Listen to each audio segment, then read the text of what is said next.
I remember last year when the lockdown started. I was at home, unable to attend Mass. I longed and waited to touch and feel the Eucharist in my hands, tongue, within me. I know all of you are experiencing the same thing this year, once again. It isn't much different from what the disciples experienced after the death of Jesus.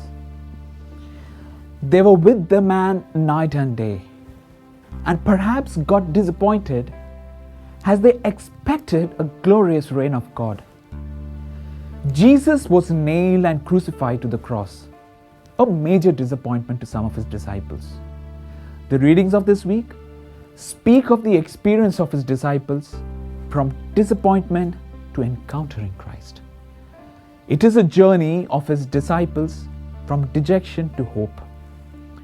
They experienced Christ in flesh and blood, and perhaps this is what even Thomas wanted to experience himself in person, even as the other apostles spoke about their experience.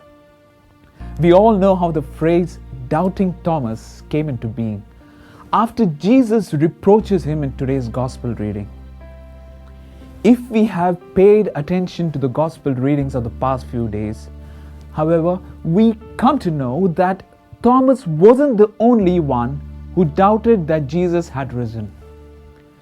Perhaps they weren't able to understand the words of Jesus describing his resurrection when the disciples were with him. We too experience Christ now in the mystery of the body and blood of Christ, which we receive during the Eucharistic celebration. Today, however, we are also called to another experience where we can encounter Christ, where we can touch and feel him in person. Today is Divine Mercy Sunday. Often, we hear so much about how mercy is about being generous, doing acts of charity and almsgiving. But there is also another element of mercy that we often ignore, the element of the person whom we encounter every day, people around us. We encounter the mercy of God when he chooses to bless us through his chosen instruments, people, you and me. We are called to experience Christ not just in our spiritual being, but within the other whom we encounter today. As one of our closest symbol of mercy, Saint Teresa of Calcutta wrote, "Seeking the face of God in everything, everyone, all the time, and his hand is in every happening.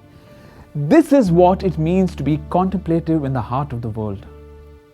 We encounter each other every day as spouses, parents, children, siblings, friends, relatives, co-worker, and so many things. More so in this lockdown, with each other struggling with disappointments, anger, adjustment issues. Picnic and outings that we undertook to de-stress ourselves isn't an option anymore.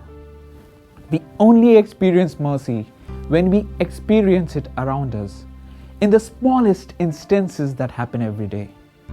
We are called to be that instrument of mercy, forgiving one another, even at times when we know that the other is at wrong.